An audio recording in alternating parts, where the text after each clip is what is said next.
Tom, I knew that he had high hopes. When he made his movie, The Room, he kept it in theaters 2 weeks on his own dime to qualify for the Academy Awards.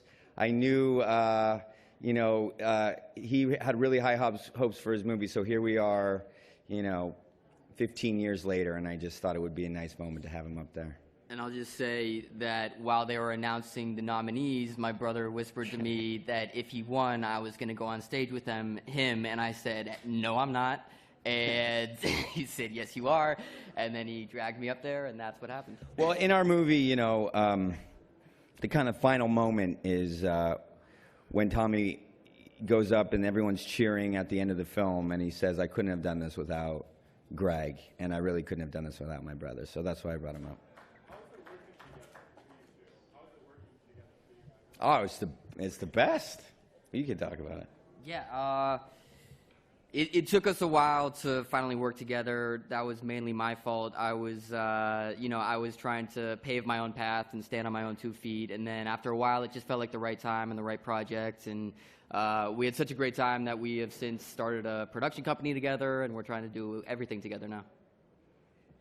Hi. I have a lot of memories from the first time I saw The Room. It's super vivid. What was the first time you saw The Room? I'm just curious. We were both latecomers to The Room. All we knew was that billboard that Seth Rogen described, and I became aware of the whole thing when I read the book 4 years ago. Before I was halfway through, I immediately went out and saw The Room. The story in the book was so compelling, this story of dreamers and friendship, and then seeing The Room and having that theatrical experience, people throwing spoons and yelling at the screen, I was completely sold. I knew if we did it right, we'd have a movie unlike any other, because Tommy Wiseau is unlike any other human being that has ever lived, but that underneath, we would have a very relatable, universal story. James, over here on your right. How's it going?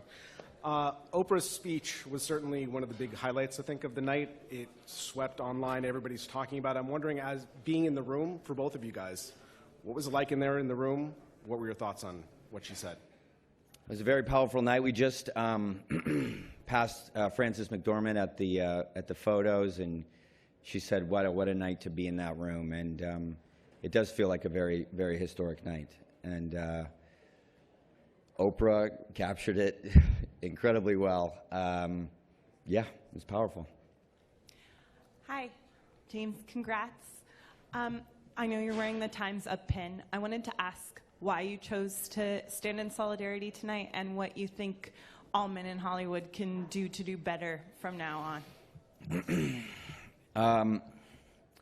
I guess I believe, and it also, I was asked this question a lot too when I did the film Milk, and I always said, whenever any group, and this was around the time of Proposition 8 too, when we did Milk, anytime any group is treated differently, or given less rights, or less equality than any other, it's everyone's responsibility to stand up and make change, and so that's why I'm wearing the pin.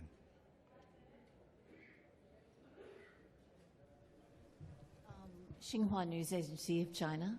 I'm really curious, James, because you obviously act, you direct, you write, you do poetry, you paint. It's a wonderful artistic balance. Do you have specific preferences? I am slowing down a little bit. I'm sort of sticking just, this is a big year of change for me. I'm just sticking to directing and acting. I directed and acted in this film, and I direct and act on the HBO show The Deuce that I do. But I had a lot of interests, and I really, it was really just about, I had this attitude that, I only have one life, and I might as well just try all the things I wanted. I guess I tried them all, and I found that was satisfying for a while, and now I get much better results if I just focus on fewer things that mean more to me.